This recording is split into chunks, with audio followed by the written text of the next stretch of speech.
Buenas tardes. Tú también hablas. Bienvenidos a la Fundación Ortega Marañón. Les agradecemos su asistencia, lógicamente, puesto que es lo que da, en cierto sentido, o todo su sentido, a este tipo de actos. No sé si alguno de ustedes, o muchos de ustedes, asistieron el año pasado, que fue, ya pusimos en marcha algo parecido, con el mismo título de Preocupaciones muy españolas. Les recuerdo que preocupaciones españolas, sin el muy, es una expresión que utilizó mucha gente, pero Ortega y Gasset, muy tempranamente en el año 10, en una conferencia que dio en Bilbao, en donde decía que nadie puede huir de sus preocupaciones españolas. No, decía muchas más cosas más, una frase que ustedes han oído 200 veces: España era el problema y Europa la solución. Era el final de esa conferencia que dio en Bilbao, que no había publicado todavía ningún libro en 1910 y tenía 20 y pocos años, y por tanto pues ya había dejado lo que hoy llamaríamos unos titulares verdaderamente duradero y permanente, como el que acabo de decir. Por tanto, preocupaciones nacionales, empezamos el año pasado. Este año vamos a centrarnos en una pregunta genérica y un poco engañosa, porque enseguida lo aclaro. Hay un pensamiento español, por supuesto que hay un pensamiento español. En cualquier ámbito que encontremos del saber, ¿no? Por ejemplo, nuestros mismos de filosofía, de historia y de ciencia política, que son los tres temas que se abordarán en los 3 días, hoy, mañana y pasado, en este año, pues en todos esos ámbitos se encuentran muchísimas gentes, desde luego los que van a participar, de profesionales académicos o muy brillantes y que indudablemente refrendan que existe un pensamiento español, pero no se trata de eso. Digamos que eso es esperamos que sea un buen gancho de atractivo. Se trata de qué temas, ¿no?, ocupan el pensamiento español, qué temas creen nuestros participantes, ¿no?, que faltan en ese pensamiento español, que echen de menos, hacia dónde tendría que ir.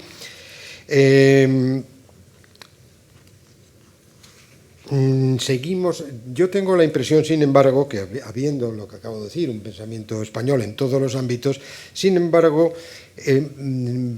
tengo la impresión de que con enorme competencia seguimos siendo de alguna manera, salvo en algunos momentos del siglo XX y XXI, estamos asomados y somos receptores de lo mucho que se publica fuera. No es claro que nuestro pensamiento o nuestros autores, nosotros mismos, tengamos proyección internacional. Repito, estamos asomados, lo conocemos muy bien, discutimos muchas veces de lo mismo que se discute por ahí fuera, no desconocemos nada de lo que se habla por ahí, pero no somos, diría yo, pues parte, desde luego, central, ocasional sí, sustantiva tampoco, en mi opinión, de eso que se discute en el mundo. No creo que haya en este momento, y si lo ha habido alguna vez, un pensamiento rector internacional, pero desde luego sí hay liderazgos, países que lo que producen, en este caso más los países anglosajones, siempre Francia nunca está mal, pues tienen una función internacional superior indudablemente a la nuestra o a la italiana o a la portuguesa. Repito, con independencia de individualidades y de grupos y centros de excelencia en esos países verdaderamente pues de enorme interés. Pero sigo pensando que esa autoritas en el pensamiento sigue siendo exterior a nosotros y los conocemos o bien por esas presencias ocasionales o bien porque a través de traducciones que son muy inmediatas muchas veces en la propia España, por lo tanto estamos ahí. Sigo creyendo, por tanto, que la pregunta, si hay un pensamiento español entendida así, de otras maneras, como ahora veremos, pues sigue siendo pertinente. Vamos a plantearlo, como les decía, desde 3 perspectivas. Primero, la filosofía, hoy mismo, que evidentemente, por lo menos por lo que nos toca, por uno de los 2 titulares, Ortega Marañón, por parte de Ortega, pues parece obligado que se haga así en un centro como este. En el segundo, mañana será la historia, historia sobre todo contemporánea, pero pues también me parece a mí que hay por lo menos un desánimo, una inesperada desconexión en los últimos años entre historiografía española e historiografía europea, británica, francesa. No estamos tan alertas, creo yo.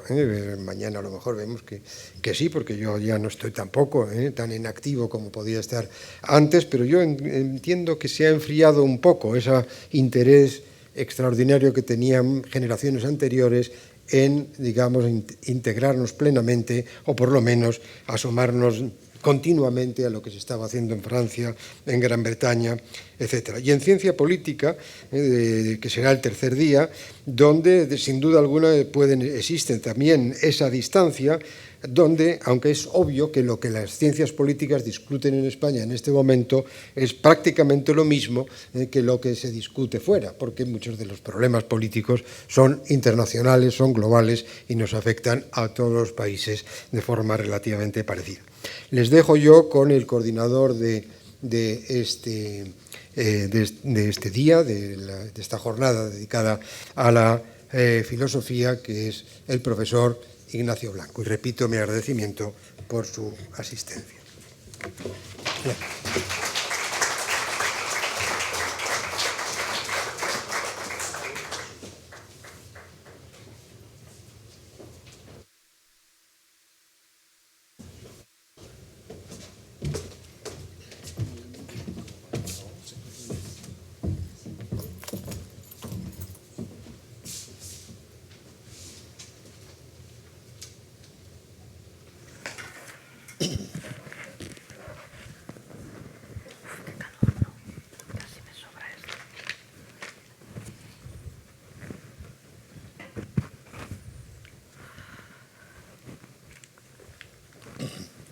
Buenas tardes a todos, bienvenidos a la Fundación Ortega Marañón. Muchas gracias, querido Juan Pablo Fusi, patrono de esta fundación, vicepresidente, por el que todos sentimos un profundo respeto y admiración. Gracias por convocarnos en este ciclo de preocupaciones muy españolas. Gracias, por supuesto, a nuestros ponentes, Javier Gomá y Concha Roldán, a los que inmediatamente presentaré, y a todos ustedes por su asistencia. Confío en que podremos ofrecerles un coloquio interesante para responder a esta pregunta nada sencilla de si existe un pensamiento en español, que claro que existe, pero vamos a evaluar cómo se genera ese pensamiento, cómo se transmite a la sociedad ese pensamiento y, sobre todo, el impacto internacional que eventualmente pueda tener. Para eso nos acompañan los dos ponentes que inmediatamente presentaré y que son Javier Gomá y Concha Roldán. Creo que son unos expertos muy adecuados para responder a esta pregunta y para proponer ideas que nos ayuden a reflexionar acerca de cómo se genera la filosofía en España hoy, cómo se produce el pensamiento en español y la trascendencia que éste tiene. Permítanme unas líneas de presentación de los ponentes para que ustedes se formen una idea de la trayectoria de ambos intelectuales y ambos filósofos que nos acompañan esta tarde. Concha Roldán es catedrática, profesora de investigación del CSIC, que dirigió entre 2008 y 2023 el Instituto de Filosofía del CSIC. Preside desde 2021 la Red Española de Filosofía y desde 2023 la Red Iberoamericana de Filosofía. También preside la Asociación GENET, Red Transversal de Estudios de Género en Ciencias Humanas, Sociales y Jurídicas, y hasta 2023 presidió la Asociación Española de Ética y Filosofía Política.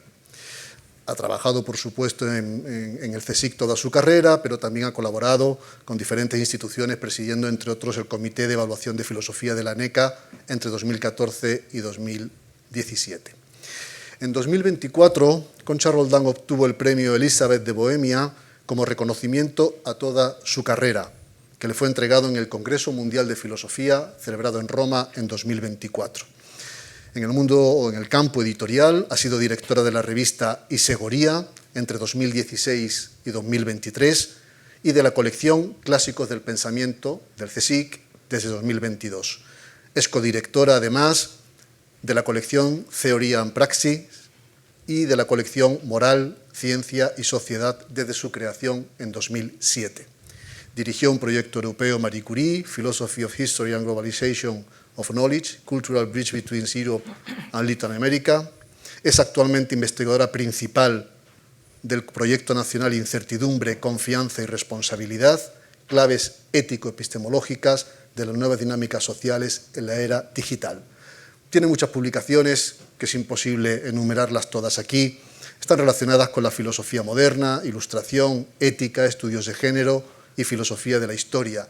Permítanme que destaque solamente un par de títulos por su relevancia, que son Entre Cassandra y Clio, una historia de la filosofía de la historia, de 1997, y Leibniz en el mejor de los mundos posibles, de 2020, que ha sido traducido a numerosos idiomas.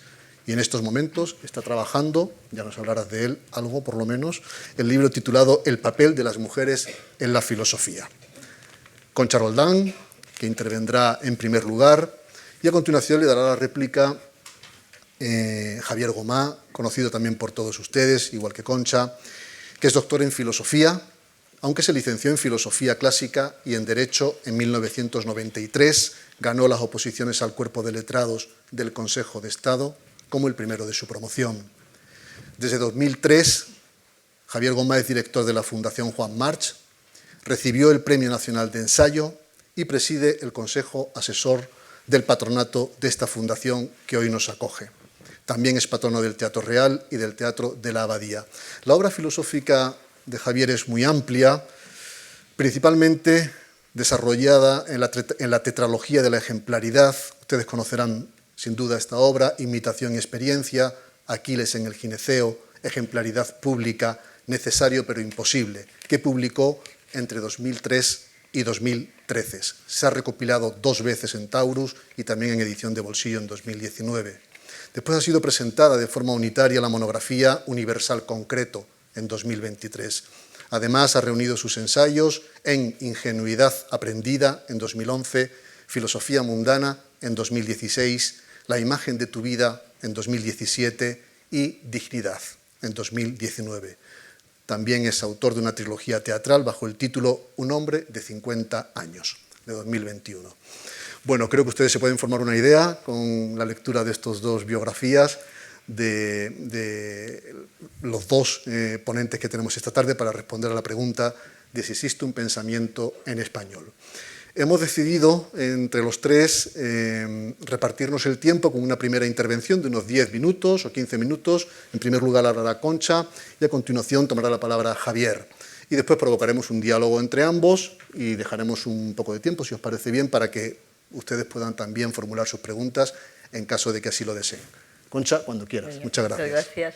Bueno, pues muchas gracias, Juan Pablo. Ya has repartido ya, como yo decía, nuestra primera intervención era un poco para poner alguna carta boca arriba, ¿no? Que se sepa un poco desde dónde hablamos y luego ya en el coloquio. Y bueno, tú creo que lo has enmarcado muy bien de qué vamos a hablar aquí. Yo sí querría decir que en mi intervención, por lo menos, están presentes los otros 2 días, es decir, porque hacemos filosofía, pero o bien hacemos esa filosofía sustantiva, que no sabemos si vamos a hablar ahora de esa metafísica, que también nuestro querido Ortega en esta casa nos hablaba, o una filosofía adjetiva, que yo creo que es un poco en lo que estamos, más bien en nuestro mundo contemporáneo, ¿no? La ética aplicada, por ejemplo, por poner uno de los a los que yo más me he dedicado bueno, me he dedicado a la ética, no sé si a la ética aplicada, más bien a la ética quizá un poco más sustantiva, ¿no?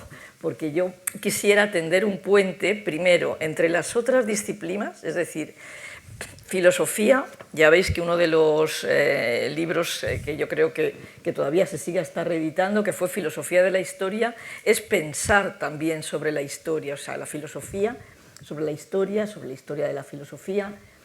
Y, por otra parte, la política, la ética y la filosofía política creo que son temas de los que nos ocupamos demasiado poco en nuestra contemporaneidad, en eso que queremos situar como el momento actual, y que a mí me gustaría también recuperar como lo más positivo de lo que sería la problematización del pensamiento contemporáneo en relación de ese pensamiento español también con Latinoamérica.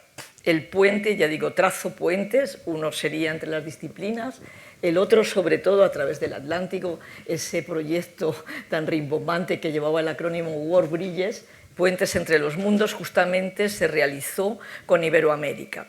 ¿Por qué? Bueno, Latinoamérica. Hablamos de Iberoamérica porque la red iberoamericana la decidimos denominar así porque contamos fundamentalmente con España y Portugal a un lado y con otro país que es de habla portuguesa, lo digo por entrar en el tema también del habla, o sea, pensar español, hablar español, hacer español, es decir, lo que queremos hacer en esta red iberoamericana quizá es discutir, profundizar, pensar si puede hablarse de una comunidad de ese pensamiento español, pero que no necesariamente tiene que hacer pie en la lengua. Hay una pluralidad de lenguas, por una parte el castellano, el portugués, pero también todas las lenguas originarias. Y también hay una reflexión que es conflictuada dentro de este mundo, ¿no? Lo dejo así, de este mundo iberoamericano, porque claro, parte de una colonización, un dominio también.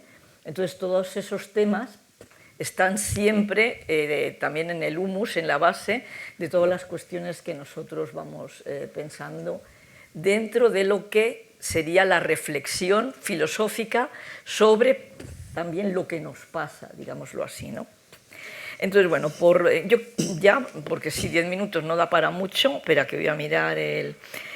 Quiero, sentado esto, digamos que es un poco el marco desde el que pienso, quería coger uno de los aspectos que ha mencionado nuestro coordinador general, digamos, que es el pensamiento internacional y cómo nos hemos enfrentado desde el pensamiento español a ese pensamiento internacional. Me explico. Yo creo que el pensamiento en español y el pensamiento en esta comunidad a la que también me refiero goza de muy buena salud, pero partimos como con un cierto complejo de inferioridad siempre. O sea, nos vemos en los márgenes, nos vemos en la exclusión.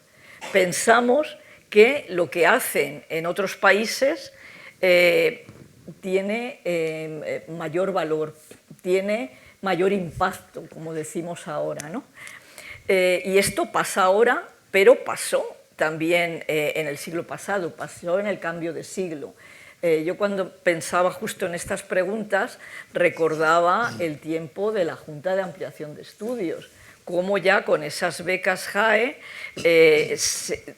lo que dotaban eran los viajes de las distintas especialidades. Yo quiero referirme un poco a las de filosofía, porque Ortega fue uno de los que se benefició de esos viajes, o bueno, María de Maeztu, que da nombre también a esta sala, porque de lo que nosotros se supone que hacíamos entonces y que luego hemos venido haciendo, o por lo menos eso es lo que yo quiero preguntarme aquí, si se viajaba para aprender lo que se suponía que estaban haciendo en filosofía en aquel momento, pues en Marburgo, cuando fueron Ortega y Gasset y cuando fue tanto María de Maeztu como su hermano Ramiro, por ejemplo, ¿no?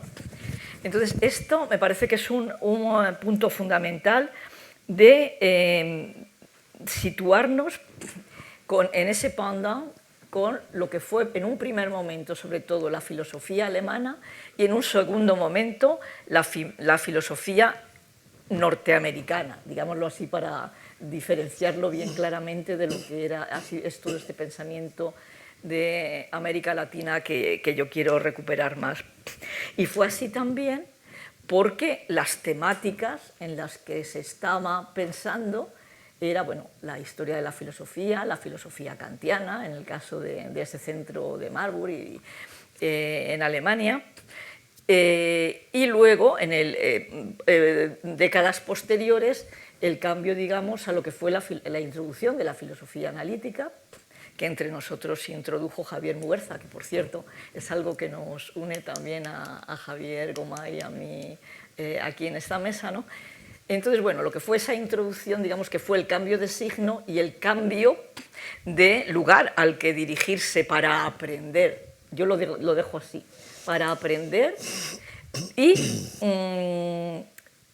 seguimos haciéndolo, porque mi generación, que viajamos en los años 80, algunos elegimos lo que era la filosofía más continental, europea, seguimos yendo a Alemania, y otros, sin embargo, ya habían virado hacia Estados Unidos y, sobre todo, las cuestiones diferentes que se pensaban. Entonces, esto me lleva a preguntarme, y otra de las cartas que quiero sacar aquí, es quién hace esas agendas sobre la filosofía contemporánea, que los que estamos más en la exclusión, más en los márgenes, bueno, yo hablo de la exclusión del pensamiento de los españolitos, de los latinoamericanos, pero si doy una vuelta más de tuerca y hablo de las españolitas, todavía más, porque si en los márgenes estuvieron todos los pensadores, o así se sentían por lo menos, del pensamiento español, las que éramos aprendizas de filósofas, mujeres más excluidas y más marginales nos sentimos. Yo estudié en la Complutense entre el año 75 y el año 80, no oí mencionar ni una sola filósofa en esos años. Ahora se van escuchando cum grano salis, ¿no? Porque parece que hay que introducirlas, bueno, como si no hubieran ya dejado un pensamiento también importante sobre la mesa. Bueno, ahora se habla de Hannah Arendt, en casi hablamos de los currícula.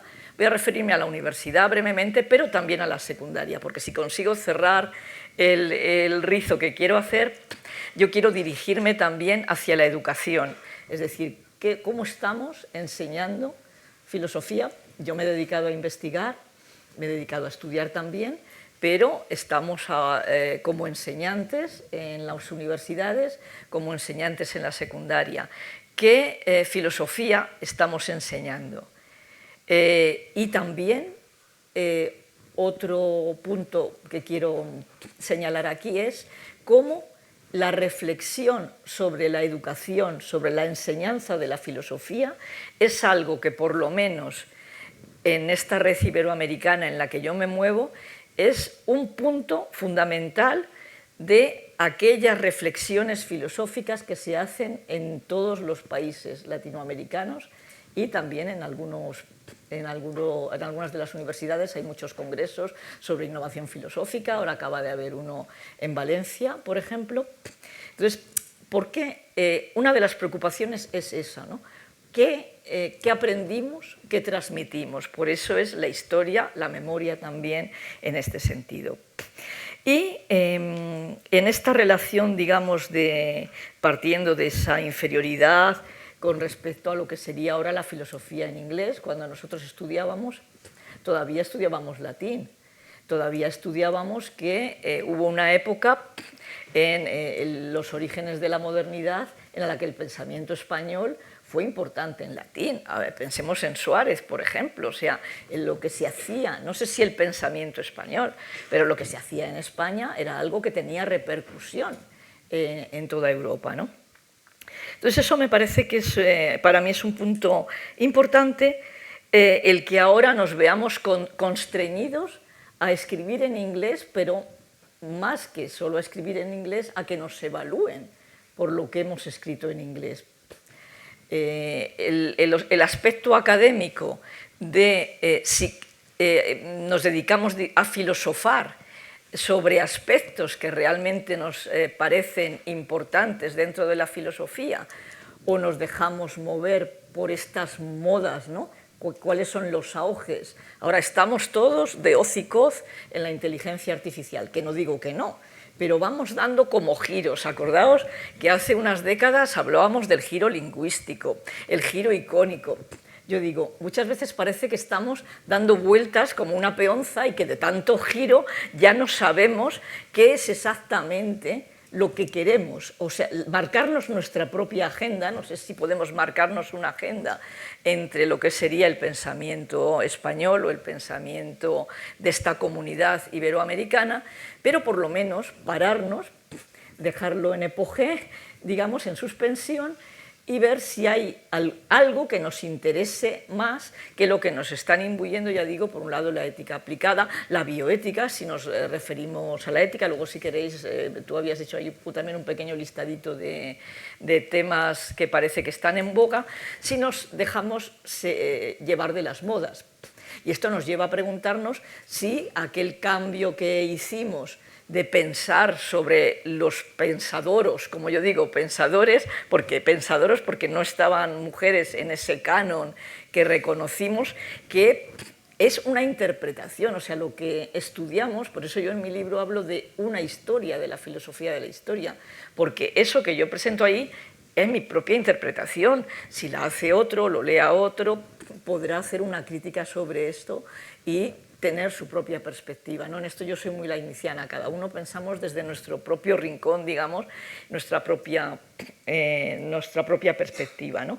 Pero, digo, ¿cómo se dio ese paso de pensar sobre lo que habían dicho algunos pensadores importantes a hacer un análisis sobre lo que era el punto de vista de la filosofía analítica, que esto lo podremos, si queréis, recuperar para el coloquio. A mí me parece que ha dado una vuelta de tuerca tan grande que estamos en lo que yo llamo la analítica recalcitrante, es decir, que no pasamos ya de A es A o B es B. Entonces, como nuestro maestro Javier Muguerza diría, él introdujo la filosofía analítica en España, pero luego su último gran libro, Desde la perplejidad, se está planteando todas estas cuestiones, ¿no? Cómo pensamos sobre la historia, cómo pensamos sobre la ética y la política, cómo pensamos, tú, Kurt, y qué pensamos. Otra cosa quiero mencionar, que es, 3 minutitos más, ¿no? 3-4 minutitos, que tiene que ver también con este tema de que nos obligan, digamos, entre comillas, o nos dejamos, sería un poco como escribía Roberto Rodríguez Aramayo uno de estos días, ¿no? Ay, Dios mío, que uno, te lo había dicho la última vez que hemos hablado, que es como que no, voluntaria, o sea, que nos dejamos subyugar por esto que nos hacen hacer de alguna manera, pero lo hacemos voluntariamente, ¿no? Yo a esto de dejarnos la servidumbre voluntaria, ay, no me salía, ay, que es lo que yo llamo, para reírme un poco de ello, lo de cucú cantaba la rana, es decir, son los cuunos la forma que es estas revistas que de alguna forma están sirviendo a determinados capitales también. ¿Son estas revistas los únicos lugares en los que podemos expresar nuestro pensamiento? ¿Es estos lugares en los que lo que sería el pensamiento más filosófico encuentra, como se dice ahora, su nicho? A mí no me gusta decirlo mucho porque el nicho ya me parece que estamos ahí en el otro lado, ¿no? Y con todo esto, otro punto más, que lo ha mencionado Juan Pablo Fusi, a mí me parece muy importante, es, yo creo que el pensamiento contemporáneo español goza de buena salud. Yo creo que nuestro maestro Javier Muguerza nos leía a todos, nos citaba a todos y a todas, nos criticaba. ¿Quiénes de nosotros y de nosotras nos leemos entre nosotros? Parece, como él decía, este paletismo académico, de lo que se trata es de citar a los extranjeros, sobre todo a los anglófonos, claro, porque si citamos a nuestros colegas latinoamericanos estamos como bajando el listón, porque lo internacional no es lo internacional. Hablábamos de globalización hace unos años, ya me voy viniendo arriba, pero no se trata, digamos, de internacional en este sentido, sino que hay, como en el fútbol, que yo no soy muy futbolera, pero un poco sé que hay de primera, digamos, los de primera, los de segunda y los de tercera, ¿no? Entonces nosotros, de alguna manera, pues iríamos en esto de tercera. Y cuesta mucho, yo cuando estaba en las evaluaciones, el decir que el pensamiento que se hace en algunos países es igualmente internacional o puede ser igualmente valorado que el nuestro, ¿no?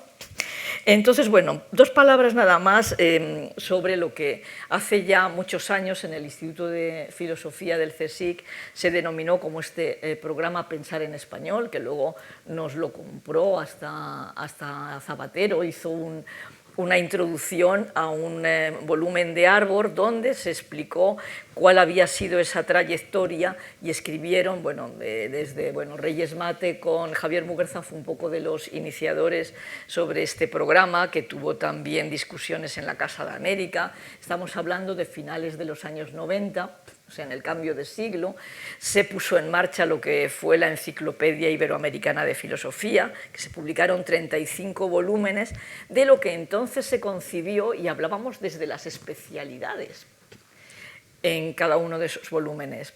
Yo me quedé triste porque no entró ningún pensamiento feminista ni reflexión sobre filosofía de género, llegamos un poco tarde ahí las mujeres, porque cuando acabó esta empresa, que fue en los años 19-20, lo que fue la Enciclopedia Iberoamericana se tradujo en la Red Iberoamericana que ahora estamos promoviendo.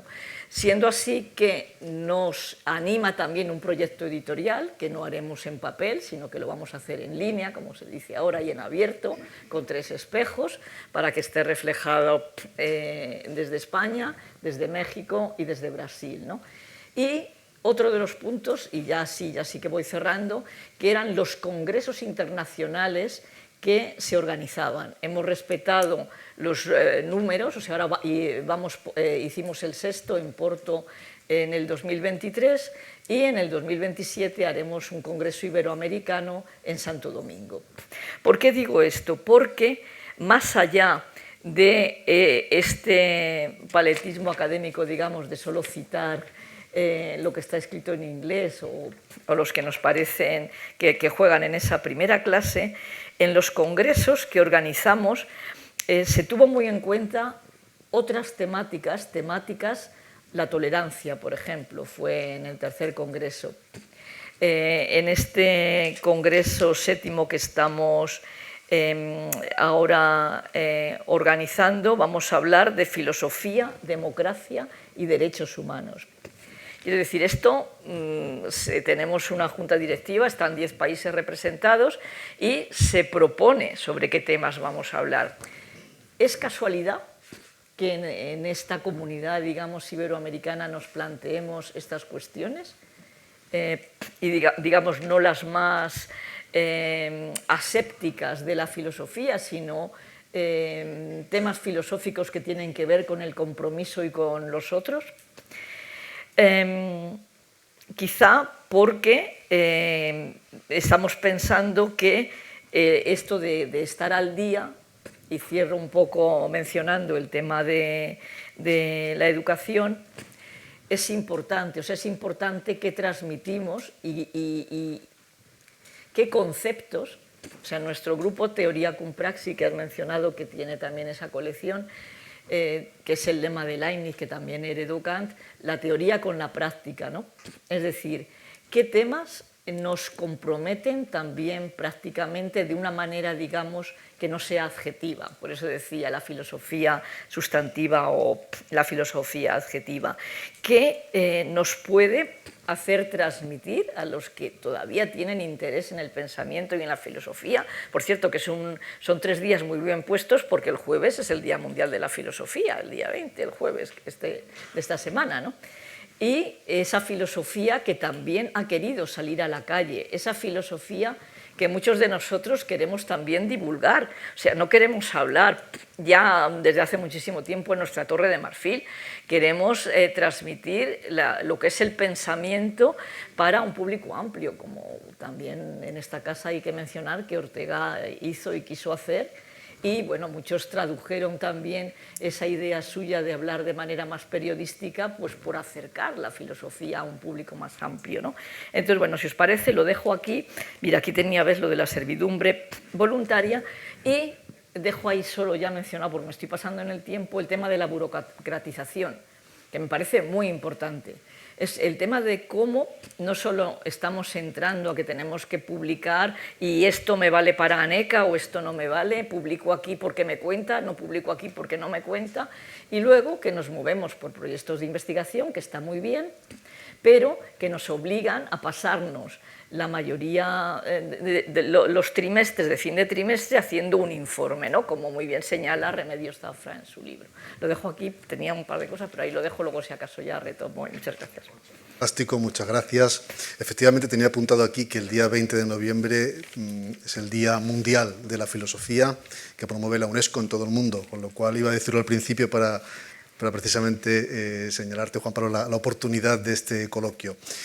Bueno, Concha, en fin, ha desplegado una panoplia de temas, todos muy sugerentes, que se pueden sintetizar en estos bloques. Existe una comunidad iberoamericana de pensamiento en español, de la cual se deriva una pregunta de si hay una lengua hegemónica en la generación de la filosofía. ¿Es esta el inglés? ¿Es el alemán? Porque, claro, la lengua condiciona el contenido de la filosofía y me parece que ahí hay un tema importantísimo que has planteado.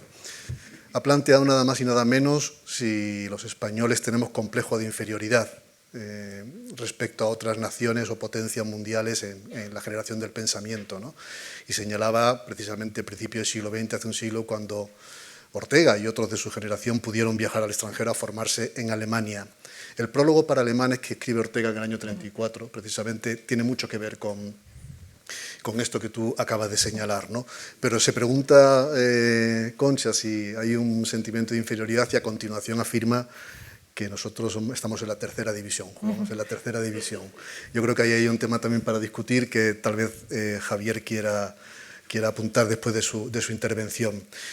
Y nos plantea nada más y nada menos que qué estamos enseñando en las aulas, que también me parece una pregunta bastante importante, muy relacionada precisamente con la burocratización de la vida académica y en qué medida esta burocratización de la vida universitaria, en la que todos formamos parte, al menos los académicos, está mitigando la creatividad, ¿no?, de los filósofos y no estamos trabajando para esa servidumbre del factor de impacto o de la generación de papers para nuestras propias carreras académicas. Me parece que es un tema muy pertinente, muy bien planteado, y plantean nada más y nada menos que quién determina la agenda de temas que interesan o de los que se habla hoy día en el pensamiento, ¿no? Esa agenda la determinan otros intereses que no son realmente los que interesan al ser humano y que pueden generar los propios filósofos. Viene esa agenda impuesta desde fuera y condiciona los temas alrededor de los cuales giramos como una peonza, por utilizar tus propias palabras. Bueno, me parece muy sugerente todo lo que has planteado, Concha, muchas gracias. Y Javier, estamos deseando escucharte. ¿Qué reflexión haces tú a propósito de la pregunta de Juan Pablo, de si existe un pensamiento en español? Muy buenas tardes, gracias por tu introducción, encantado de oírte, Concha. En el planteamiento de Juan Pablo sobre las preocupaciones muy españolas, yo soy muy amigo de los títulos, me encantan los títulos. Me contaron una vez que hubo una timba de novelistas y cuando estaban jugando a las cartas uno de ellos perdió todo lo que tenía y dijo: ya solamente puedo ofrecer lo único que me queda, que es un título. Perdió y el título lo tuvo que entregar, que era El desorden de tu nombre, que es un bonito nombre, que es un bonito título. Y el que hoy nos convoca, Preocupaciones muy españolas, me evoca un título, o no es un título, un lema de un establecimiento comercial que me parece muy bueno, que es el de Vips, que pone muy abierto, que a mí me parece extraordinario. Es decir, un sitio que te diga, no es que estemos abiertos, es que estamos muy abiertos. Así que creo que también esta es un énfasis que yo saludo con aplauso. Para redondear el currículum que ha sido mencionado, en mi caso, la semana pasada presenté un libro, fuera de carta. Bueno, presenté no, sino que se llevó a las librerías. Pero lo más divertido, y además enlazo también un poco con el carácter mundano que Concha reclama para la filosofía, no me diréis que no es curioso que este viernes se estrena una obra de teatro basada en un libro mío de filosofía. Se estrena en el Matadero la obra de teatro Filosofía mundana. Y yo os digo, seguro que conocéis filósofos que han hecho teatro, o Séneca o Sartre. Seguro que conocéis obras de teatro protagonizadas por un filósofo, que puede ser pues Sócrates o Rousseau. Yo mismo asistí no hace mucho a una obra de teatro protagonizada por Rousseau. Pero decidme, ¿cuántas veces habéis ido o tenéis noticia de una obra de teatro sobre un libro de filosofía? No existe, creo yo. Y sin embargo, Luis Luque, el director del Matadero, con el que me reuní para una de las 3 obras de un hombre de 50 años, me dijo, lo haría con mucho gusto, lo que me queda por estrenar, pero me he leído Filosofía Mundana. Estuve el otro día en un pase y me parece que he hecho una obra maestra. Me ha robado el papel que a mí me hubiera encantado de autor incomprendido, en el que me quejo y que me dice que no ha llegado a entender. Está lleno de humor, está lleno de emoción y sobre todo creo que ha hecho de Luis un director verdaderamente arriesgado, renovador, atrevido, y el resultado es buenísimo. A mí me ha encantado. En cuanto a... Yo mismo asistí en 2009 o 2010 en un programa que fui a dar 10 conferencias a Estados Unidos, pero que tenía un concepto algo así también, si era como pensar en español y desde entonces pude apreciar muchas cosas. Algunas de las que os voy a comentar nacen de preocupaciones muy españolas que tengo desde entonces. Y yo me expreso, siempre es mi manera de ser, en un tono claramente festivo y jovial. Pienso que la vida es soportar en parte un peso, vivir es parte, ¿no? Saber cómo y con quién te quieres cansar. Tenemos una cierta pesadumbre del hecho mismo de existir y que la obligación que tenemos los que escribimos libros es que los libros contribuyan a las 2 funciones de la luz, que es iluminar y dar calor. Por tanto, de mí prácticamente nunca sale una frase que enfría el corazón, que caldea el corazón de la gente. Yo no quiero contribuir a aumentar la pesadumbre. Pero, sin embargo, en este tema no estoy cómodo, porque pienso que hay un problema que ahora os voy a mencionar. Que probablemente sea interesante distinguir entre pensamiento español, es decir, si existe un pensamiento que en su modo de trabajar, en los temas que toca, en la manera de aproximarse, es genuinamente español. Yo creo que más bien no, es como una matemática española, hay quizá unas propensiones, pero en realidad son los temas de la filosofía, eternos, permanentes, los que son objeto de meditación, que puede tener algún matiz por el hecho de situarte geográficamente en algún punto, pero que en realidad la filosofía es universal. Pensamiento español, pensamiento en España, es decir, si habría un pensamiento que es propio de lo que se hace en esta geografía, quizá distinto del pensamiento que se hace en español, pero en Latinoamérica. Y luego el tema es, tercero, que es quizá el que más me interesa, que no es pensamiento español ni pensamiento en España, sino pensamiento en español, en este lenguaje. El lenguaje español es un lenguaje dúctil para trabajar en el concepto, sí o no. Ese es el tema. Uno se asoma, ya lo ha anticipado Juan Pablo, uno se asoma a las historias canónicas del pensamiento europeo desde los griegos a nuestros días y España no figura. Prácticamente ni una nota a pie de página. Se puede mezclar a algunas personas, a algunos nombres, pero cada uno de ellos es cuestionable. Se puede mencionar a Séneca, pero ¿es español o es hispano? Se puede mencionar a Ramón Llull, pero escribía en latín, igual que lo hacía Vitoria o lo hacía Suárez. Quizás se puede mencionar a Gracián, pero porque lo adoptó un alemán, que si no, tampoco hubiera formado parte de la conversación. Son curiosidades que ornamentan un canon, que es el canon occidental, monopolizado casi exclusivamente por alemanes, ingleses y algún francés, y que se puede escribir enteramente sin la participación de la filosofía en español. No puede ocultarse que España, en conjunto, ha tenido una relación problemática con la modernidad. Y el canon de la filosofía tiene mucho que ver con el canon moderno, cómo se ha ido produciendo ese discurso filosófico de la modernidad que ha dado como consecuencia nuestro actual modo de pensar. Todos conocéis la famosa polémica de la ciencia que tuvo lugar en España a partir de 1870 y tantos, que enfrentó a Menéndez Pelayo con el krausismo y otros, y que dio lugar a ese libro, que es una colección de artículos de la ciencia española de Menéndez Pelayo, que ofrece un acarreo impresionante de nombres españoles, en español algunos, en latín otros, que demuestran, según él, que el discurso filosófico de la modernidad, si excluye al pensamiento en español, es injusto, puesto que lees la ciencia, que es una colección de artículos, y es verdad que hay nombres por todas partes.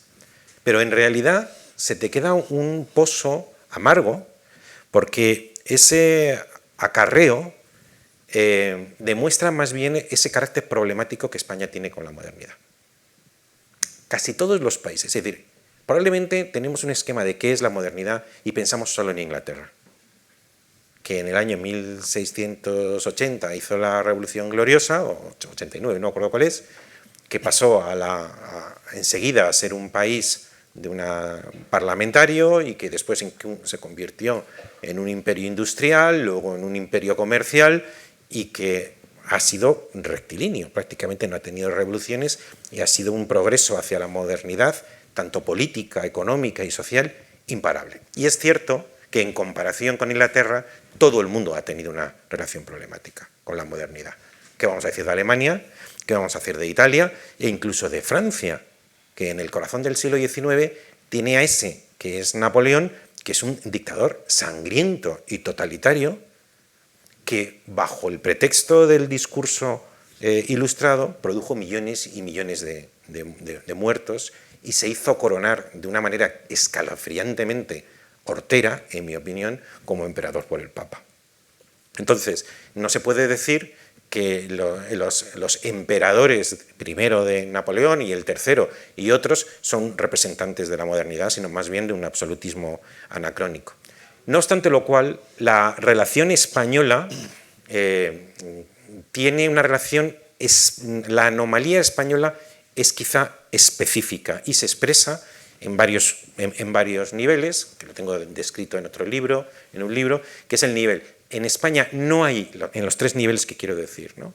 En España no hay verdadero ciudadano, hasta muy tarde. En España no hay verdadero empresario, hasta muy tarde.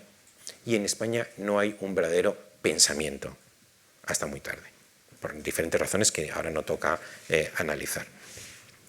Entonces, es que es cierto que teniendo Francia o Alemania una relación problemática con la modernidad, ha sido capaz de producir un discurso moderno.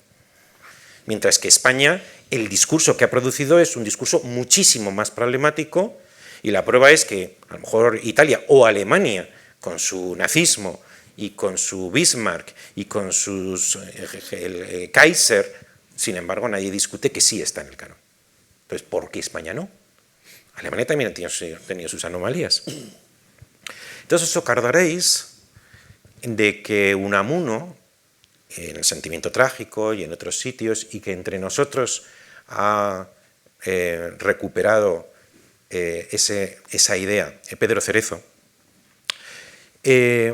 Unamuno dice en El sentimiento trágico que no es justo juzgar el pensamiento español conforme al modo de razonar que se hizo canónico en la Europa continental. ¿Cuál es?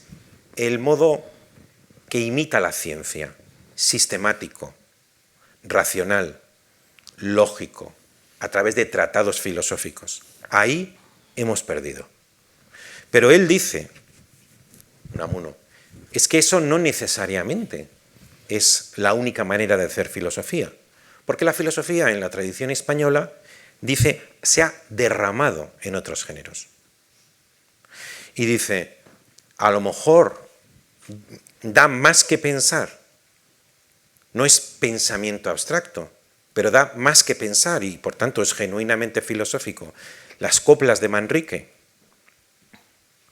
o la mística de San Juan o el teatro de Calderón de la Barca O Saavedra Fajardo, es cierto que no lo podemos comparar con las tres críticas de Kant o con la fenomenología del espíritu, pero eso no significa que los modos continentales de hacer pensamiento tengan el monopolio absoluto, sino que puede haber formas de pensar alternativa, que son genuinamente filosóficas, aunque no sean las occidentales, aunque no sean las europeas.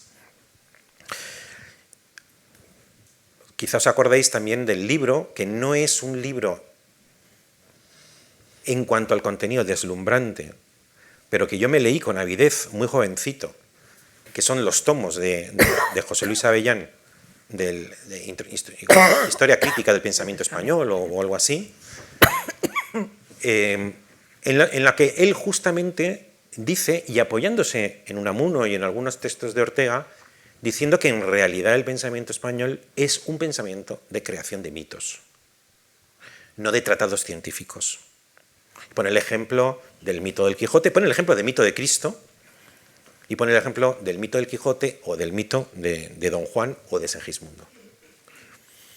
Hay una manera de pensar que al lector le da que pensar, que es alternativa a los tratados, al Tratado de Naturaleza Humana de Hume o al tratado, a la enciclopedia de Hegel. Ahora bien, este pensamiento de Unamuno, que hasta cierto punto es reconfortante, podría haberse matizado a partir de la transición española, porque defiendo la tesis enérgicamente de que la transición española, lo defendí en un texto que se titulaba, que un día además inauguré, no me acuerdo qué año, aquí en la Fundación, con esa conferencia que se titulaba Tarde pero bien. España ha llegado tarde pero bien, incluso mejor que otros, a la modernidad con la transición española.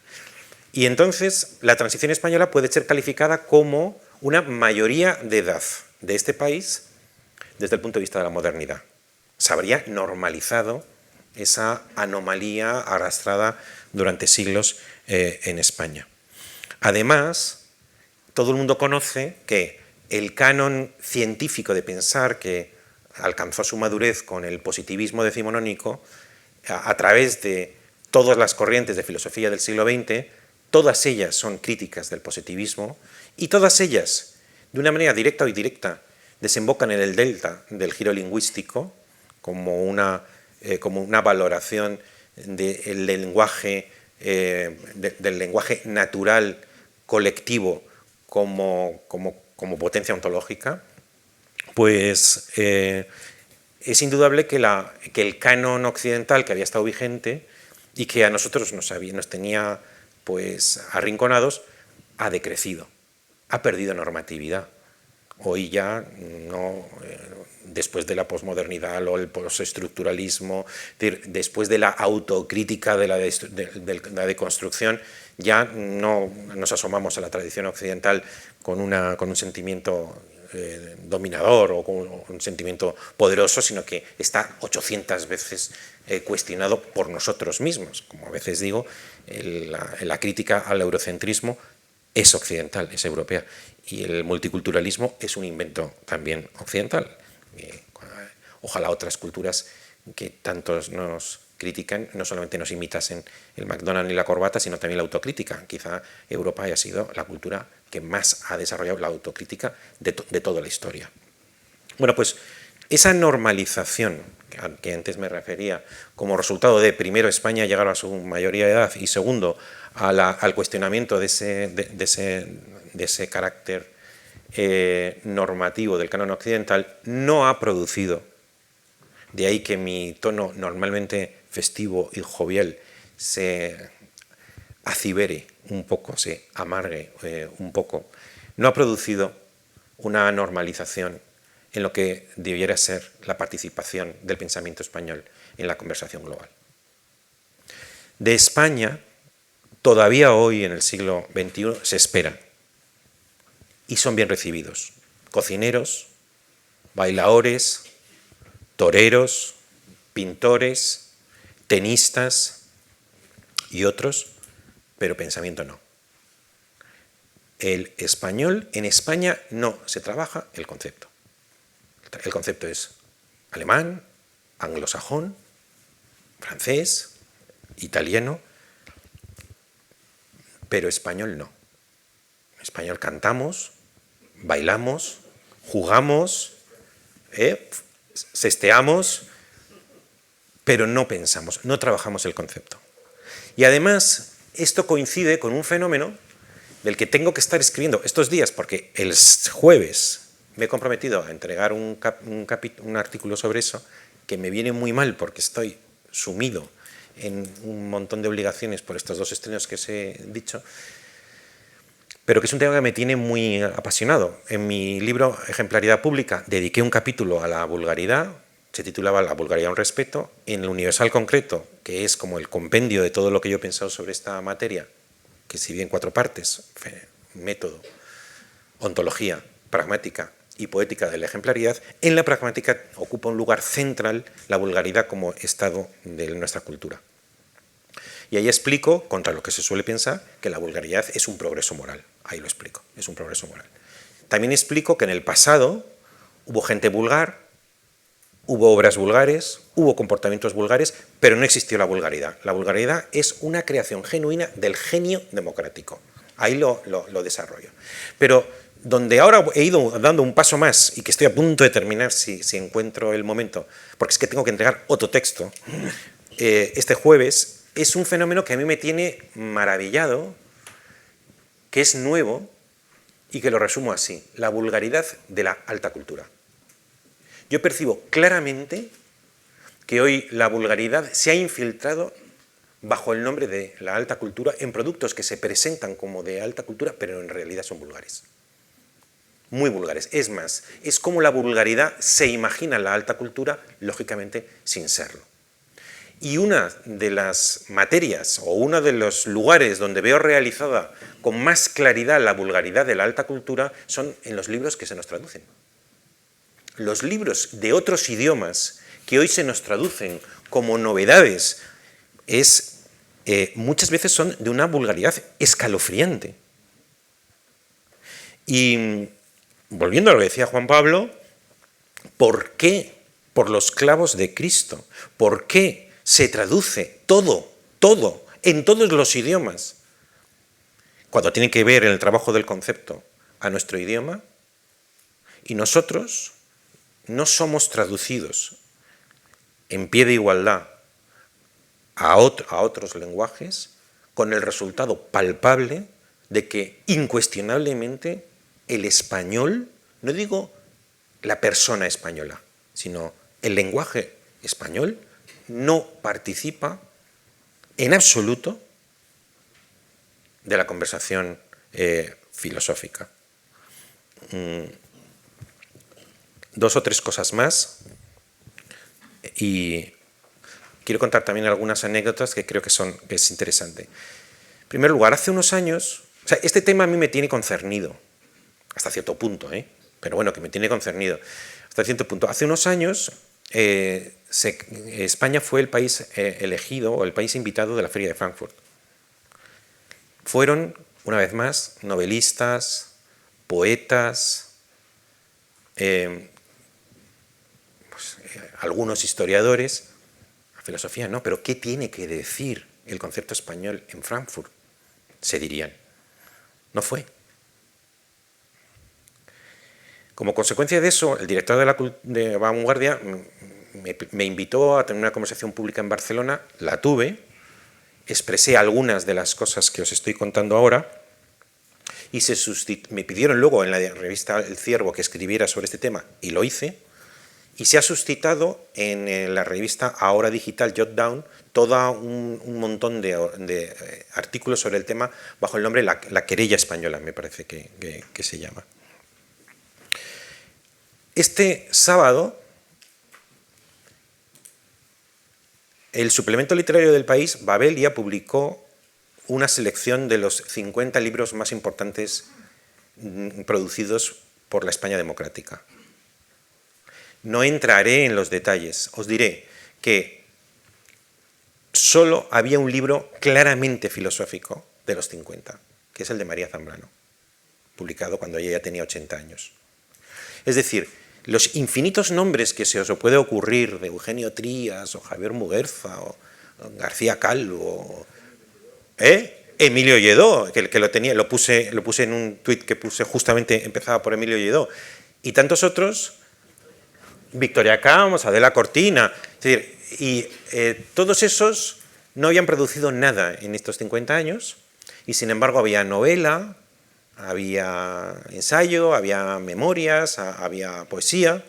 Es decir, nos autopercibimos, por lo menos, no hay que tampoco personificar, porque el país no es una persona, es un grupo de críticos a los que con buena fe se les pregunta y con buena fe responden lo que ellos creen. Y con buena fe se suman los pareceres y lo que ocurre, el retrato que arroja, es que en España se baila, se come, se juega al fútbol, se torea, pero no se piensa. Esa es nuestra autopercepción. Esta es nuestra percepción. Y, sin embargo, aceptamos que se nos coloricen. O sea, nosotros pensamos no ya con palabras prestadas, sino con idiomas prestados. Hace 15 días yo estaba en un jurado que concedía un premio de ensayo, se seleccionaron 3 manuscritos, finalmente, después de una deliberación, se concedió el premio a uno de ellos, pero uno que era mi preferido, por cierto, pero un comentario que yo hice respecto a los 3, que eran autores de pensamientos en español, es que hablaban del tema que habían elegido y en la bibliografía citaban ingleses, franceses, italianos, búlgaros, norcoreanos, no sé, del hemisferio, de Alaska del norte, pero los españoles no habían pensado sobre el tema. Esto era así, que yo lo comenté, los 3. Una anécdota personal, y ya termino. Bueno, 2 nada más, pero muy breves. La primera es que hace unos años en la Universidad Complutense, en la Universidad Complutense se editó un libro que se llama Pensar el ejemplo. Y el organizador, que era lector de mis libros, me pidió que hiciera el prólogo, cosa que hice amablemente, y luego en su propio texto citaba mis libros.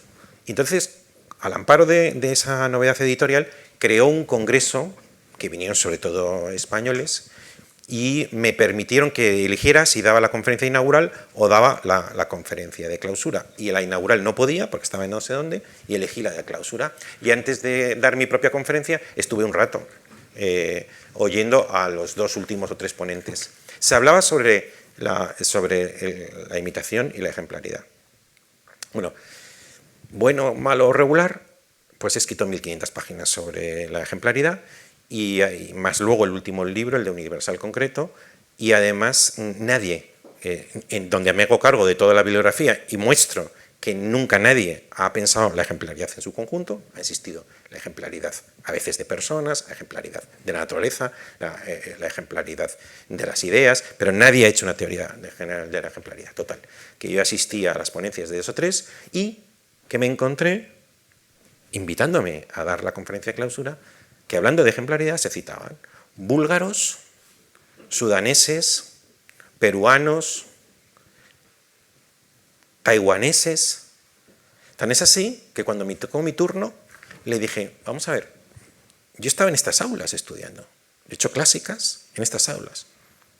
De estas aulas ha salido un señor que ha publicado una tetralogía que ha sido editada muchas veces, que además ha tenido impacto social de aquella manera, y que es hijo vuestro, me invitáis, y todo el mundo cita a gente del extranjero, pero no me cita a mí. Lo dije además con cierta simpatía, ¿no? Con perplejidad, pero cierta simpatía, no porque esté ansioso de una cita que a estas alturas no me cambia la vida, pero sí como muestra de lo que os acabo de contar. ¿Pero qué le pasa? Pero esto eran españoles, ¿eh? O sea, no es que había algún extranjero, pero eran españoles. Y entonces estaba José Luis Villacañas, me dijo que esto era intolerable y me dijo, no, vamos a dedicar un ciclo a la tetralogía. Y lo hizo. Unos meses después se dedicó 4 días a la tetralogía, cosa que me pareció por José Luis un detalle que yo le valoro mucho. Y la última anécdota personal Bueno, yo ahora mismo sí que cada vez que me invitan al extranjero a dar una charla, voy. El otro día. Y me gustó, en Edimburgo se celebra un congreso sobre el concepto de ejemplaridad en derecho, y ahí sí me invitan incluso a dar la conferencia inaugural, lo cual no significa que los que asistieron y que los organizaron hubieran leído nada mío, porque salvo un libro no está traducido al inglés.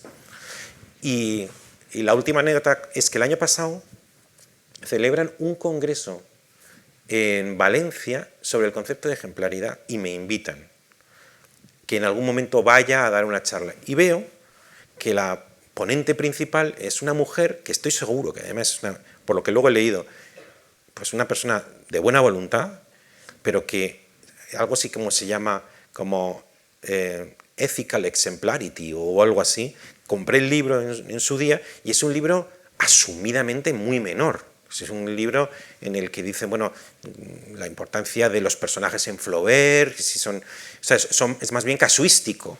Es un libro. Bueno, pues ese libro ha generado que es del año 2016, pues ha generado un grupo de estudiosos, entre los que estaban los de Edimburgo, e invitan en Valencia a esta dama a que dé la conferencia inaugural y luego me invitan a mí también a que vaya, pero digo, ¿pero cómo es posible? O sea, ¿qué pasa aquí en España? Es un problema, yo desde luego no tengo complejo de inferioridad, lo voy a decir. Yo no tengo complejo de inferioridad. Pero lo que sí observo es un problema que tiene el pensamiento español. O sea, el problema ya no es el pensamiento español. Porque yo creo que en España nunca ha habido gente tan formada como hoy. Nunca han existido profesores que sepan más idiomas, más tradición, que sean más competentes en lo suyo que hoy. Y por el contrario, lo que yo observo de las culturas extranjeras, en la medida que lo conozco o en la medida en que se traducen, son expresión cimera de la vulgaridad de la alta cultura. No obstante lo cual, ni nosotros nos conocemos a nosotros mismos, ni nos atrevemos a reconocer que el pensamiento en español es dúctil para trabajar en el concepto. Y aquí lo dejo. Muy bien, muchas gracias, Javier. Bueno, llevamos ya una hora. Sí. El aplauso, por favor, de a los dos. Yo que creía que me había pasado. Bueno, obviamente es inútil todo el trabajo que yo he hecho previo al coloquio a preparar los temas. Bueno, yo por lo menos me he pasado 3 minutos sintiéndolo mucho, pero... Ya intuía yo y también los organizadores que con estos dos ponentes que les he presentado era inútil preparar cualquier esquema porque ellos solos iban a llenar todo el tiempo disponible. De hecho, llevamos 1 hora y 5 minutos en este momento aquí en la sala, ¿no? No sé si daros la palabra para que os hagáis una pequeña réplica, pero tiene que ser breve porque yo creo que entre el público tiene que haber... También me he hecho un esquema de los temas que ha planteado Javier, pero bueno, me parece muy interesante esto que planteas, que en España no se trabaja el concepto, ¿no? Pero tú empezaste preguntándote, ¿es el español una lengua dúctil para trabajar el concepto, ¿no? Finalmente ya nos has dicho que no, has resuelto tú la que sí, pregunta. Que sí, yo opino que sí. Yo opino que sí. Lo que digo es que pese a que es así, por algún motivo no forma parte de la... No es recibido en la conversación internacional. O sea, que sí es el español una lengua dúctil para el concepto, pero que no se trabaja el concepto. Es lo que no. Bueno, que trabajamos que no se recibe, internacionalmente. Se vende, eso es. No tiene impacto internacional, ¿no? Muy interesante lo de la anomalía española respecto a la modernidad y cómo lo has vinculado con lo de la transición. Ahí tendríamos que hablar de Ortega. De hecho, lo que ocurrió con la muerte de Ortega en el 55 y la revuelta del 56, como recuerdan, aquel acto simbólico de los estudiantes de la universidad saliendo de San Bernardo hacia el cementerio civil con una corona y una esquela donde decían somos discípulos sin maestros, ¿no? Venían a reclamar, y lo que provocó la muerte de Ortega precisamente por el retraso con el que España llega a la modernidad, ¿no? Muy interesante también, por supuesto, la aproximación que nos ha hecho a través de Unamuno. No nos olvidemos que Ortega, precisamente inspirándose en Unamuno, venía a decir que a Europa le venía muy bien la compensación entre el nivel científico y tecnológico de Centro Europa con la intuición mediterránea. Sí, lo dice en el Quijote, en las Con la meditaciones del intuición Quijote. mediterránea y que ese equilibrio, esa variedad de situaciones, dirá Ortega citando a Humboldt, es precisamente el tesoro occidental. Dice Ortega, el tesoro de Occidente es la variedad de situaciones y ese equilibrio que se da en la sociedad europea, de la que no tiene ninguna duda Ortega respecto a su existencia, ¿no? Bueno, muchos más temas. Yo creo que, Concha, puedes ahora tomar la palabra, si te parece bien, para dar la réplica a algo o ampliar algo más de lo que dijiste. Después Javier, y abrimos un pequeño turno. Juan Pablo, yo no sé hasta qué hora quieres que estemos. Roberto quiere también. Sí, Mientras- no, pero bueno, déjame... Espera, primero tengo Bueno, yo la palabra un poquito. Federico, todavía. si no, bueno, como mucho 20 minutos, Sí. ¿no? Bueno, pues entonces os pido brevedad y concisión, Sí, por no, favor, bueno. y vamos a ello. En dos puntos. En el tema del canon, que yo últimamente ya estoy en un punto en el que me quisiera cargar todo tipo de cánones, porque no hay canon, hay cánones. Entonces yo creo que también el que aquí recibimos, o sea, digamos el que recibimos en nuestras aulas universitarias, porque ese es el canon que se transmitía, el que estaba todavía, como yo digo, en las enciclopedias que encontrábamos en las bibliotecas, en papel todavía, ¿no? En esto que miramos ahora en internet y googleamos, pues era una interpretación que nos transmitieron, digamos, nuestros próceres de lo que era la filosofía española. Bueno, en mi caso fue pues, en los años 75-80, que tampoco estaría muy lejos de lo que era lo tuyo. Y eso lo quiero relacionar con lo de que no se nos espera. Es decir, no, eso es tiene que ver con el canon. O sea, el canon ha sido también construido, por eso va siempre mi pregunta, o sea, desde el poder. O sea, ¿quién ha tenido el poder curricular?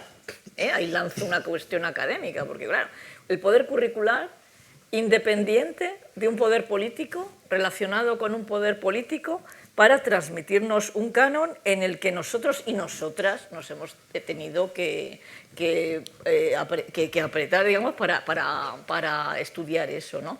Siendo así que había otros muchos, no es que no estuvieran, igual que lo del tema de lo conceptual, está, pero o no ha sabido llegar, ha habido pensamientos heterodoxos.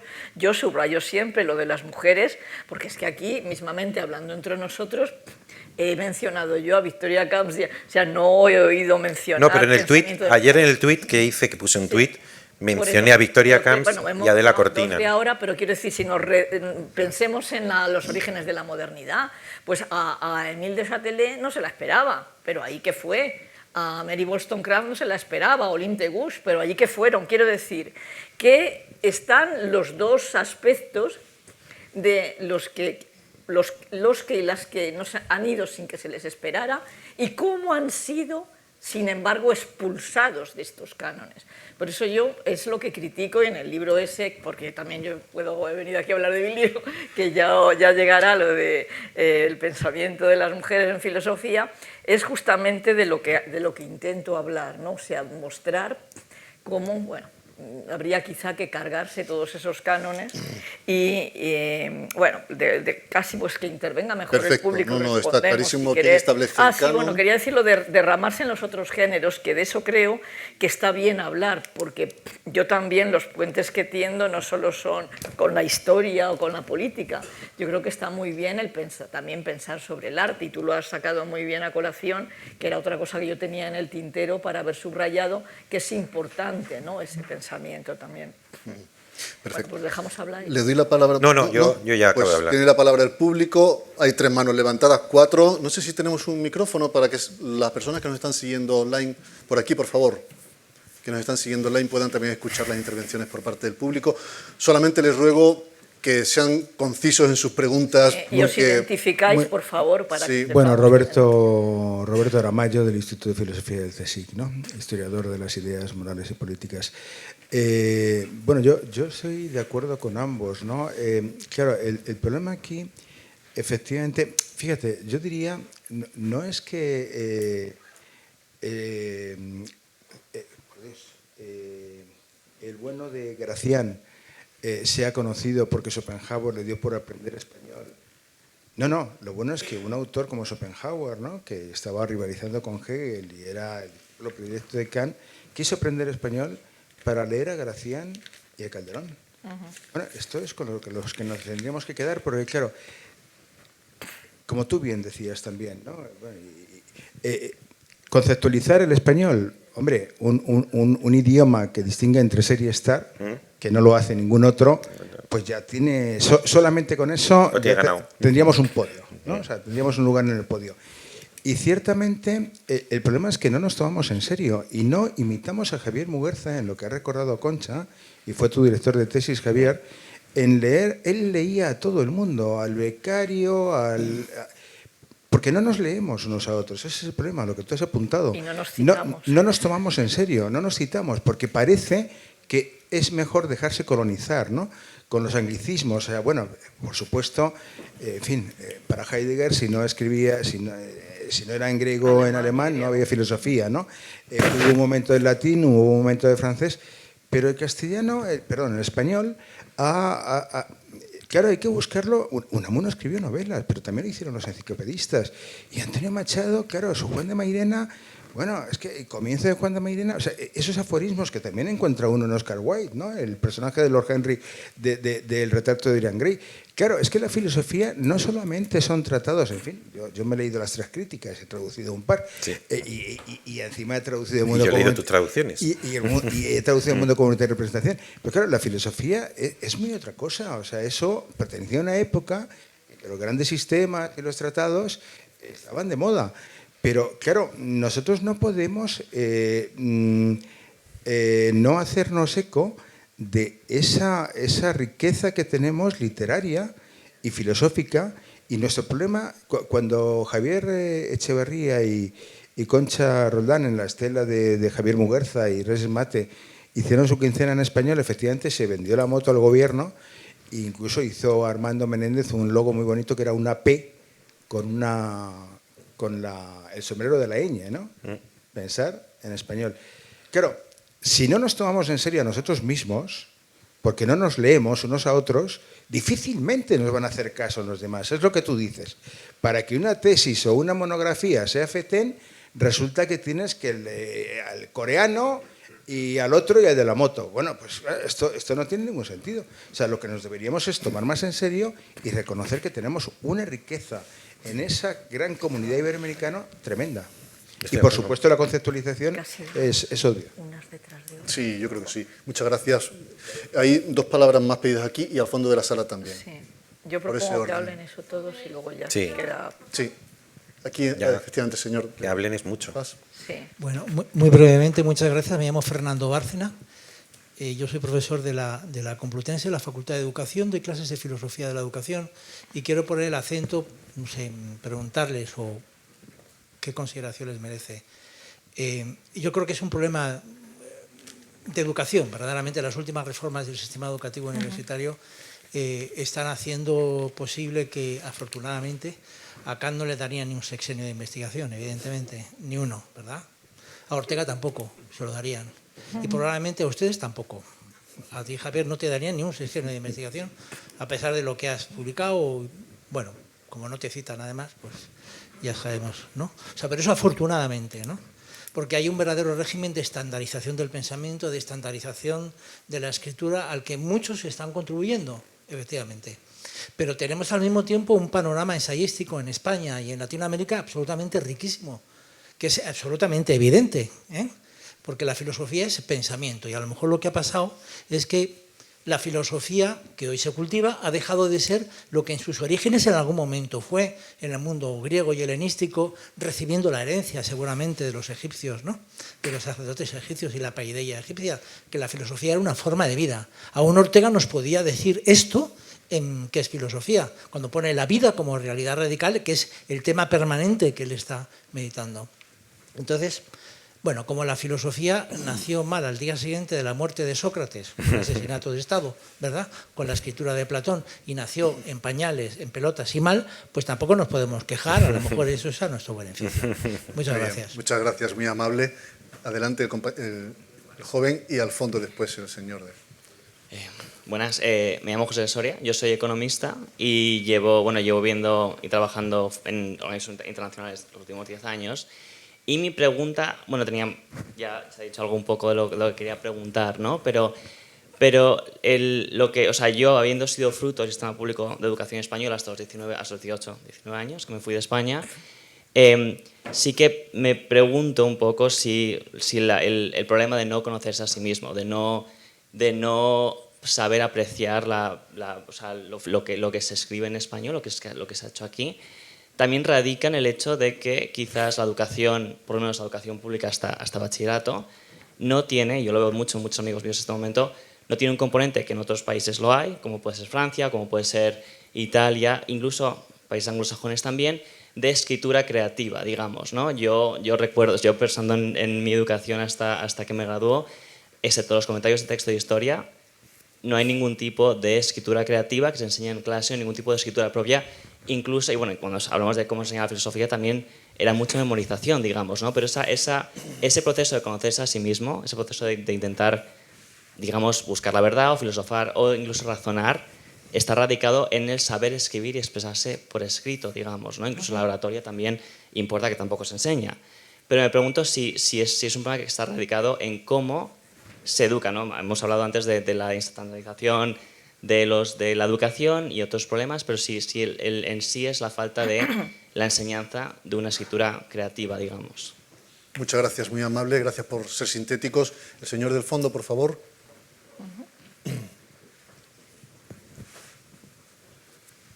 No hay Gracias. señora Me llamo que Jorge del Corral, soy periodista. El buen paño en el arca se vende, dice uno de nuestros refranes, que refleja, yo creo que muy precisamente, de que los españoles no sabemos vendernos y además somos cainitas. Y últimamente nos están haciendo más cainitas todavía. Entonces, y prueba de ello es la leyenda negra. Quienes más defienden la leyenda negra y la extienden somos los propios españoles. Mi pregunta, por tanto, es, ¿dejaremos de ser cainitas algún día y utilizar el marketing, que es lo que usan los sajones para vender lo invendible y lo vendible, y poder vender, por tanto, el concepto? Muchas gracias. ¿Me puedo hacer una respuesta rápida? Por supuesto, ahora vamos a contestar a todos. ¿Alguien más? No había una pregunta de una señora. Por no dejar a... No, sí. Además, yo prefiero que hable la gente. Muy enriquecedor este coloquio con el público también. Y cerramos ya con estas tres manos que hay el turno de palabras. Adelante. Bueno, hola, gracias. Yo quería retomar lo que mencionaba la doctora Concha Roldán respecto a las implicaciones que tiene este pensar en español, porque me parece muy prudente y también como mexicana me parece muy sugerente el título, ¿no? Que es eso, muy español. Si estamos hablando de lo común en la lengua o si estamos hablando desde un plan nacionalista. Entonces, yo, como lo veo, pienso que, por ejemplo, el español como lengua, que he adoptado yo también, pues tiene este potencial metafórico, poético, ¿no? Y que el inglés, por ejemplo, siento que no lo tiene. Y que eso se ve reflejado en, no sé, los grandes representantes de la filosofía española, como María Zambrano o como Ortega y Gasset, ¿no? En pensar la razón desde un sentido vitalista o poético. Y nada, ya, para ser breve, lo que quería preguntarle a la doctora Concha Roldán es, en esta alusión que hacía al pensamiento iberoamericano, ¿cuáles crees que serían como las cosas que tendríamos que pensar hoy en día, ¿no? Y también como con respecto a estas implicaciones. Muchas gracias. Muy amable. Está la mano pedida por aquí y el señor de ahí, y con esta ya terminamos. Muy bien, adelante. Buenas noches. Mi nombre es Melvin Villafañe, soy venezolano. Y escuchando cuando asistía al seminario Preocupaciones muy españolas y en el área de filosofía, me imaginaba que dentro de la inteligencia artificial, como que nos está cambiando, diría, probablemente es la revolución más importante que está ocurriendo, transformando al individuo y a la sociedad, cómo los españoles están imaginándose el desarrollo de la educación de los niños desde la primaria para tratar de darle un pensamiento crítico y una habilidad de cómo usar esta nueva herramienta. Gracias, inteligencia artificial. Y una última palabra aquí y enseguida los ponentes contestan a lo que deseen. Bueno, yo soy Fernando Gómez Herrero, soy un académico español, pero me he formado en el extranjero. Yo me he tenido que ir de España para seguir estudiando. La pregunta es la siguiente. Bueno, juguemos en tercera división, querámonos un poco, y cuáles son, según ustedes, los grandes temas o los grandes autores que debemos ahora mismo leer y prestar atención de pensamiento en español, pensamiento español o pensamiento iberoamericano. Dennos algunos ejemplos. Muchas gracias. Gracias, muy amable. Gracias a todos, de verdad. Preguntas muy interesantes por parte del público. Empiezo yo. Nos quedan 5 minutos, No, entonces, cosa, si podéis, cosa. por favor, responder a los... Como me ha comido más el tiempo, Sí. me arrogo. A ver si soy... Adelante. Bueno, voy a responder muy rápido, empezando un poco por lo de los 3 temas, que de momento me salen 2 muy claros. Yo creo que uno es la igualdad, otro es el tema de la confianza. De paso ya les menciono a una autora que ya he mencionado, Victoria Camps, que acaba de publicar un libro justamente sobre el tema. Y dudaba si poner diálogo o poner libertad o poner tolerancia. Ese quizás sería, porque van muy de la mano para mí esos 3 temas, pero creo que son temas que están en ese pensamiento que yo decía iberoamericano o en esas personas, porque claro, el pensamiento son de las personas que estamos hablando también entre nosotros y queremos hablar de una manera menos polarizada. Queremos hablar para todos y para todas, es decir, reconociendo que hay muchas desigualdades, o sea, hablo de igualdad porque hay desigualdades no solo con respecto a las mujeres, que si están expelido el pensamiento filosófico, el de las mujeres pues muchísimo más, porque bueno, no nos citamos tampoco entre nosotras, vamos a decirlo también claramente, pero ellos nos citan mucho menos. Entonces, bueno, yo ya he citado aquí el libro de Victoria Camps. Otro tema que creo que han mencionado varios de ustedes, que es el de la educación, me parece muy importante recuperar, no solo en la secundaria, también para los grados, digamos, infantiles. No les vamos a hacer que se pongan a leer la Crítica de la razón pura, pero lo que entendemos por acercarnos críticamente a los problemas, argumentar, porque ahí va mi idea de diálogo, argumentar, o sea, ¿por qué? Que es lo que tiene que ver también con lo que decía Javier de la conceptualización. O sea, tenemos que enseñar, digamos, desde pequeños a que no, si yo quiero esto, no te voy a dar un empujón en el patio o te voy a hacer el bullying por el móvil, sino que hay una forma, digamos, de dialogar, conversar, argumentar y mostrar, a ver, a lo mejor hay algunas ideas, no sé si verdades absolutas, pero a lo mejor hay algunas que son mejores que otras, mostrémoslos y defendámoslo así, ¿no?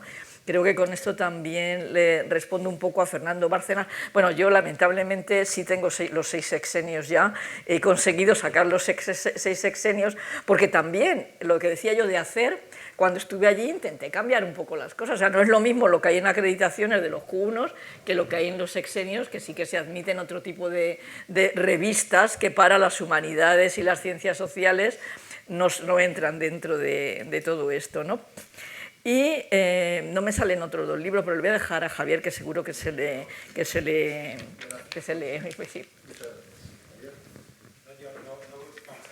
Parece que lo más interesante eran las preguntas que no las respuestas.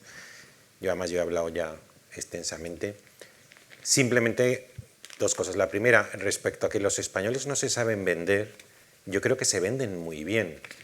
Para mí, ¿qué es Rosalía? O sea, Rosalía para mí es un fenómeno de mercadotecnia extraordinario, pero extraordinario. ¿Y qué es? O sea, tenemos tenistas, tenemos cocineros. Hemos sustituido al liderazgo que los franceses secularmente tenían en la cocina y unos españolitos, que unos de Murcia, otros de Levante, otros... De pronto hacen las comidas, las combinaciones, las recetas más sofisticadas, estrellas Michelin. ¿Cómo ha surgido eso? Tenemos magia. Almodóvar, que algunas películas están bien o otras no están bien, sin embargo tienen un culto internacional. No hablar de Alcaraz o de tantas cosas en las que los españoles demuestran una habilidad sorprendente en manejarse por el mundo. Menos en el concepto. En el concepto somos menores de edad y queremos que alguien nos dicte. Y cuando alguien nos dicta es que es un dictador. En este caso es la dictadura del pensamiento extranjero. Y la otra cosa que quería decir es que me parece que el curso que se ha creado, el Seminario de Preocupaciones Muy Españolas, y esta sesión de hoy, que lo hemos hecho como hemos podido, Concha, Ignacio y yo, es muy oportuna. Nos ayuda a tomar conciencia de una preocupación muy grande y que es muy española, pero que tendría que ser muy cosmopolita. Y es por qué España, teniendo como tiene muy buenos pensadores y muy buenos trabajadores del concepto en todas las áreas, os decía, no creo que haya profesores de filosofía en toda la historia de España semejantes a los que hoy hay. El que menos sabe varios idiomas, conoce la tradición, se ha adentrado en un tema, en una persona, en una investigación. Fijaos cómo podían ser el profesor de filosofía de los años 30 o 40 o 50 o 60. Desde luego, no creo que tenga nada que envidiar a lo que hoy ocurre en Alemania, en Inglaterra, en Italia, y sin embargo hay ese problema de la conversación. Por tanto, tomar conciencia del problema es empezar a resolverlo. Y una reunión como esta, nos ayuda a tomar conciencia.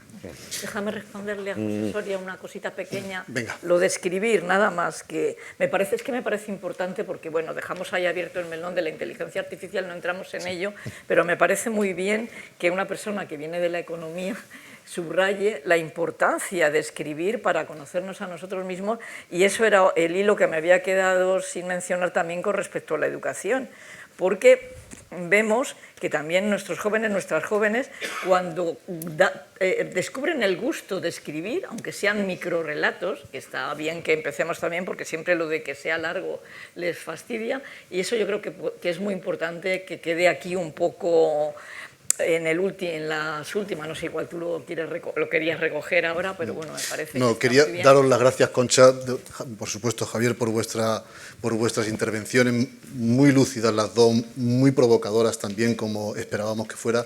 Juan Pablo, creo que queda claro que aquí había tema para varios días, ¿eh?